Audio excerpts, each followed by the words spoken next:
At family brunch, they toasted to family unity right after announced they would use Grandpa's inheritance to clear my brother's large credit debt. I kept a neutral face while my brother whispered, "You probably don't have much left to give." I stirred my coffee and replied, "If you say so." As they loudly planned how to renovate his house with what was left, I checked my bank app. The trust fund I opened 11 weeks ago was already locked. "If you say so," I murmured, stirring my coffee as the clinking of glasses echoed around the brunch table. "To family unity," Dad toasted, holding up his mimosa like it meant something. Everyone laughed. My brother beamed. My mother dabbed the corner of her eye like she was touched by the moment. "Unity? Sure. If by unity you mean announcing, right in front of me, that they'd use Grandpa's inheritance to clear Alex's $82,000 in credit card debt. That same inheritance they told me we'd split equally." I didn't say a word. I didn't argue. Didn't flinch. I've learned that in my family, silence is often mistaken for agreement, and sometimes that's useful. Alex leaned toward me, lowering his voice just enough to pretend he cared about subtlety. "You probably don't have much left to give, huh?" His smile was sugary. Toxic. I didn't look up. Just kept stirring the same cold coffee I wasn't planning to drink. "If you say so," I said calmly. That smug grin of his? It faltered. Just for a second. Because he knew what I meant. Or at least he suspected. As they went back to planning how to use what's left of Grandpa's money to renovate Alex's condo, I pulled out my phone under the table and checked my bank app. 11 weeks ago, I opened a trust fund in a different state under my own name. Quietly. Carefully. The account was already locked, airtight. They wouldn't be able to touch a dime of it, no matter how many stories Mom wept out about Alex's fresh start. Alex was never supposed to get that money. Grandpa wanted it split equally. He told me himself in his quiet way, 2 months before he passed, a handshake, a nod, a look that said, "I trust you." Apparently, my parents and Alex had their own interpretation of fairness. I smiled faintly and set my phone face down on the table. They were too busy discussing color schemes and kitchen islands to notice. You'd think a family would respect a dying man's wishes. You'd be wrong. After Grandpa passed, I gave them space. I figured grief would bring us together, like it does in movies. What I got instead was silence. No calls. No updates. Just a short group text from Mom. "We'll handle the estate. Don't worry about it." I should have worried. Because while I was lighting candles and sorting through Grandpa's old war medals, they were already meeting with lawyers behind my back. And not just to settle the paperwork. No, they were restructuring the entire estate plan. I only found out when I called Grandpa's lawyer myself. A quiet man named Green who paused way too long after I said my name. "They've taken some steps," he said. "Moved a portion of the liquid assets into an account tied to Alex." "Half, right?" I asked, already feeling cold. Another pause. "Well, that's complicated. It always is." Turns out, Mom and Dad claimed that Grandpa's original will didn't reflect the urgent financial realities of the family. Specifically, Alex's. So they requested an amendment, a family provision adjustment, and argued that I didn't need the money the same way Alex did. Alex, who had maxed out 5 credit cards. Alex, who borrowed $18,000 from a friend and then ghosted him. Alex, who once tried to flip NFTs and lost a third of Grandpa's pre-inheritance cash before the man was even cold in the ground. "Your brother is going through a lot," Mom said when I confronted her. "He's always going through something," I shot back. She didn't flinch. "But you're doing fine. You don't even have a mortgage." "Right. Because I saved. Because I planned. Because I didn't bet my life on pyramid schemes and prayer." That week, I sat down with my own lawyer. A real one. Not a family friend. I showed him the trust documents Grandpa, and I drafted 6 months before he died, the ones that specified equal division. Not proportional. Not needs-based. Equal. He read them, looked up, and said one sentence that sealed everything for me. "If they diverted any funds before probate closed, that's serious legal misconduct." I had proof. 3 weeks before the will was settled, Alex made 2 large withdrawals from Grandpa's personal account, nearly $29,000 combined. One labeled consulting fees. The other simply Alex J. reimbursement. The account was only accessible to Grandpa and Mom, which meant she either gave him access or looked away.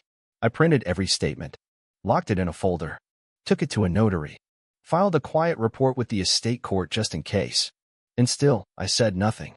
I played the role of dutiful son. I nodded at brunches. I said thank you when Mom gave me leftovers. I even helped Alex pick out tile samples for his upcoming renovation, which I knew they were planning to pay for with my half of the inheritance. Then, at a casual Sunday brunch in my parents' backyard, surrounded by lilacs, mimosas, and performative family joy, Dad lifted his glass and said, "To family unity. To supporting each other, no matter what." And I smiled. That's when Alex leaned over and whispered, "You probably don't have much left to give." I nearly laughed in his face, not just because of the irony, but because I'd already moved my share to a bulletproof, irrevocable trust. Out of reach, out of sight, untouchable. But here's the part that still wakes me up at night. They didn't stop at the inheritance. 2 days after that brunch, I got a call from a loan officer. A friendly woman who asked if I was reapplying for the $50,000 line of credit I'd supposedly requested last month. I hadn't. I froze. Asked her for the paperwork. She emailed it over. It was my name, my address, my social, even my digital signature forged. Attached? A scanned utility bill with my name and Alex's listed on the same account. A fake, poorly photoshopped. But to a busy bank processor? Passable. That's when I knew Alex had tried to take a loan in my name. I called him immediately. No greeting. "You tried to take out a loan using my name?"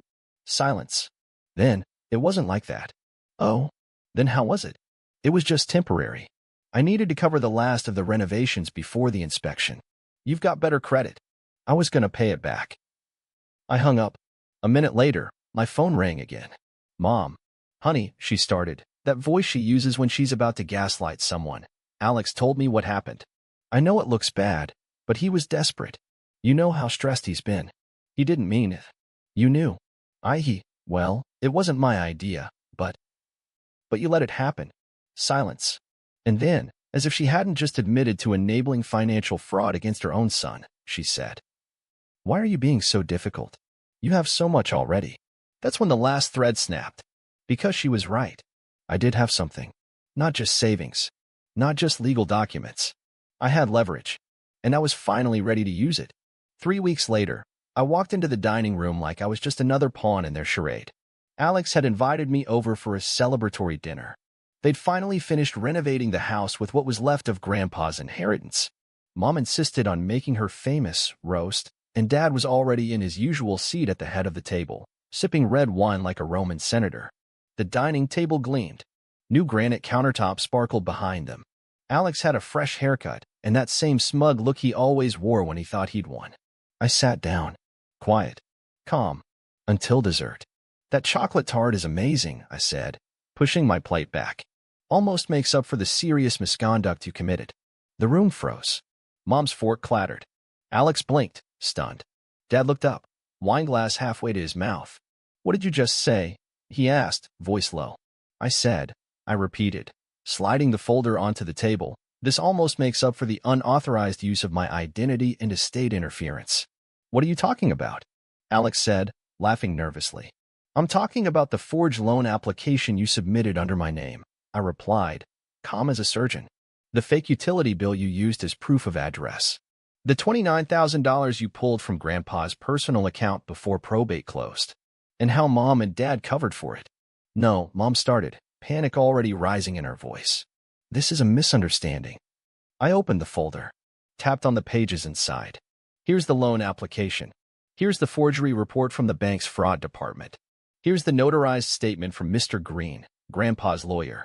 And here, I said, sliding over a printed email, is the response from the estate judge confirming your adjustments were unlawful. Alex turned pale. Sweat started to form on his forehead. Dad set down his glass, slower than usual. "I could go to the police," I continued. "You'd be facing unauthorized use of my personal information, wire fraud, and misuse of estate funds. This could carry serious consequences if formally investigated." "Are you serious?" Alex muttered. "I haven't done it. Yet. Because I wanted to give you one final gift." They looked at me, wide-eyed. "My silence. In exchange for yours." I stood, pushing my chair back slowly. "You're going to sign a legal release, forfeiting all further claims on Grandpa's estate. You'll refund whatever's left in that account. And you," I turned to Mom and Dad, "will issue a written statement acknowledging your role in enabling that fraud." "And if we don't?" Dad asked. I smiled. "Then we let the courts decide. And the papers. And your HOA. your golf buddies, and everyone else in your perfect little suburban bubble. Mom covered her mouth. You wouldn't. You think I care anymore? I snapped, voice rising. You think I care about protecting the family name when you let your son try to steal from me, twice, and blame me for making it a big deal? Please, Mom said, tears starting. We didn't know how bad it was. We just wanted to help him. No, I said. You wanted to bury it. You wanted to protect Alex at any cost, even if it meant turning away from me. Dad finally spoke, his voice tired. You've made your point. But this is still family. Do you really want to destroy that over money? I looked him straight in the eye. It's not about money. It's about respect. About dignity. About not being treated like a walking ATM with a pulse. Alex pushed back his chair suddenly, furious. You're just bitter I got the house. That grandpa liked me better. That you're a boring nobody with a boring job, and I pulled out my phone. Hit play. It was a recording. One I made during a previous call with Alex, where he joked about squeezing a few grand out of grandpa before he croaks. Everyone went dead silent. Alex's mouth opened, then closed. I said quietly. You call your lawyer first thing tomorrow. Because this is me being nice. I walked out. Left them there. Shattered. Ashen. Silent. The next day, I got a call from Dad. We'll sign, he said. No anger. Just defeat. But you didn't have to do this. No, I replied. You didn't have to. 3 months. That's how long it's been since I turned my family upside down. Since I walked out of that dining room and left behind their stunned faces and half-eaten chocolate tart. Since I stopped being the fixer, the donor, the obedient son. And the silence? Glorious. No birthday texts. No fake check-ins. No passive-aggressive voicemails. Nothing but the occasional email from their new lawyer. The one handling the paperwork for the trust restructuring and official estate redistribution. The release form was signed the next day. Alex tried to stall, of course, but when I reminded him that a felony charge would wreck whatever tiny scraps remained of his credit, he folded like damp paper. They wired back $11,370, the last of what was left. Not even close to my rightful half, but I didn't care. The money was never the point. The point was that they lost. And I didn't. The week after the paperwork was finalized, I did something none of them saw coming. I quit my job. Not in a dramatic way. I walked into my manager's office, shook his hand, and thanked him for the last 6 years. Then I booked a flight. Not to Bali. Not to Rome. To Montana. There, in a cabin Grandpa once took me to as a kid, the only place I ever felt seen by a member of my family, I stayed alone for 2 weeks. No calls. No news. No noise. And for the first time in years, I breathed. I hiked. I journaled. I read Grandpa's old letters, the ones he wrote to Grandma during the war, full of love and regret and promises to be better when he came home. I won't repeat the mistakes of the men before me, he wrote once. Too bad his son didn't read that part. When I returned, something had shifted. My walk was lighter. My voice was clearer. I wasn't angry anymore. I was awake. And that's when the calls started. First from Mom. Honey, I was thinking maybe we could talk. Just the two of us. I didn't respond. Then from Dad. We miss you. Can we meet for lunch? I sent a single text. No. But the one that nearly made me laugh came from Alex. Bro, I know things got heated. But we're still family, right? Can we at least talk? I screenshotted it. Filed it next to the forged loan papers. Just in case. It didn't stop there. 2 weeks later, I got a message from a name I didn't recognize. Melissa. Alex's ex. The mother of his 2 kids. We'd only met twice. I barely remembered her. But the message? I just wanted to thank you. For finally doing what no one else in your family had the spine to do. You have no idea how long I've waited for someone to hold him accountable. We ended up talking for an hour. She told me things I hadn't known. About how Alex drained their joint accounts. About how he'd lied to the courts during their custody battle. About how my parents covered for him again. You think they only exploited you financially? She said. Try emotionally. Try watching your son cry because Grandma says Daddy didn't mean it. I hung up shaking. Not with anger. With clarity. I wasn't the only one they hurt. I wasn't alone. And that realization? It gave me power. I started setting new boundaries, not just with them, but with everyone. No more unpaid favors. No more guilt trips disguised as love. No more one-sided loyalty. I got a new phone number. New bank. New therapist. New home. The cabin in Montana. I bought it. quietly, in cash. Put it under an LLC so no one could trace it easily. My escape hatch, just in case the city ever felt too loud again. And then something I never expected happened. I got a package. No note. Just a small velvet box. Inside, Grandpa's old pocket watch. The one I thought was lost. No return address, but I knew. It was Dad. His way of apologizing without saying the words. His way of asking for a second chance. I didn't respond. Because the message I'd already sent was louder than any watch or letter ever could be. You don't get to bury someone in guilt and then ask for grace when the shovel breaks. I'm not the same son who sat quietly at the brunch table, pretending to sip cold coffee while my family divvied up my future. I'm the man who said no and meant it. And for the first time in my life, that's enough. They say every family has secrets, but mine didn't bother hiding theirs. They wore them like badges.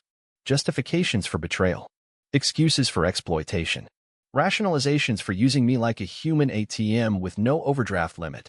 What they didn't count on, what no one ever expects from the quiet one, the reliable one, the one who always fixes everything, is that I would wake up. That I would not just walk away. That I walked away for good, and I didn't look back. Because here's the truth. The final betrayal wasn't Alex forging my name. Wasn't my parents rerouting Grandpa's money. Wasn't even the loan application with the fake utility bill. The final betrayal was the moment I realized they never loved me for who I was. Only for what I gave. And that understanding shattered me more than anything else. Because I spent years bending over backwards, believing that one day they'd see. One day they'd thank me. One day, they'd stop taking and just say, "You matter." That day never came. So I made it for myself. It's been 6 months now. 6 months since I shattered the illusion. Since I said no and meant it. Since I burned the fantasy that I owed my family some invisible, eternal debt. And do you know what happened after I stopped bleeding for them? I healed. I bought the Montana cabin Grandpa loved, paid in full with the remains of what they couldn't steal. I changed my phone number. Moved banks. Changed my emergency contacts. I cut every thread they used to pull me back in. They reached out, of course. First it was guilt. This isn't how families treat each other. Then twist the facts to confuse me. We were just trying to help your brother. Then threats. You'll regret this when we're gone. And finally, desperation. Please, just talk to us. But I'd heard it all before. Dozens of times. Different costumes, same emotional pressure show. This time, I didn't buy a ticket. I didn't even open the curtain. And something strange happened when the noise stopped. I started hearing myself. Not the version they built, the selfless, financially secure, emotionally numb son. No. I found the version that laughed without apology. That read books at sunrise. That didn't feel guilty for saying, "I'm tired." That made coffee in silence and didn't have to brace for a phone call asking for money. I started therapy. Real therapy. Not vent to your buddy therapy. I dug into the scars, the way my mom's voice always made me flinch when she said, "I just think," the way my dad's silence meant disappointment. The way Alex's laughter triggered nausea because I learned that his amusement always came at someone else's expense. I unpacked it all. Then I threw it away. Because it wasn't mine to carry anymore. Last week, I got a letter. Handwritten. From Dad. 5 pages. No excuses. No denials. Just one sentence that stopped me cold. I don't expect forgiveness. I just hope you're finally free. I folded the letter. Placed it in a drawer. Not because I forgive him. Not yet. But because he finally saw it. What they stole. What they broke. And what I rebuilt without them. A month ago, I met someone. Not romantically. Not yet. That's still a landmine I'm learning to tiptoe through. But someone kind. Someone who didn't know my family, my baggage, or my bank account. Someone who looked me in the eye and said, "You seem grounded." Like someone who doesn't waste time. And I smiled. Because it was true. For the first time in my adult life, I'm not waiting to be chosen. I'm not auditioning for love with acts of sacrifice. I'm not proving my worth with Venmo transfers and unspoken resentments. I'm just living. And that, I've learned, is the loudest rebellion of all. So no, I don't regret any of it. Not the confrontation. Not the fallout. Not the cold silence that followed.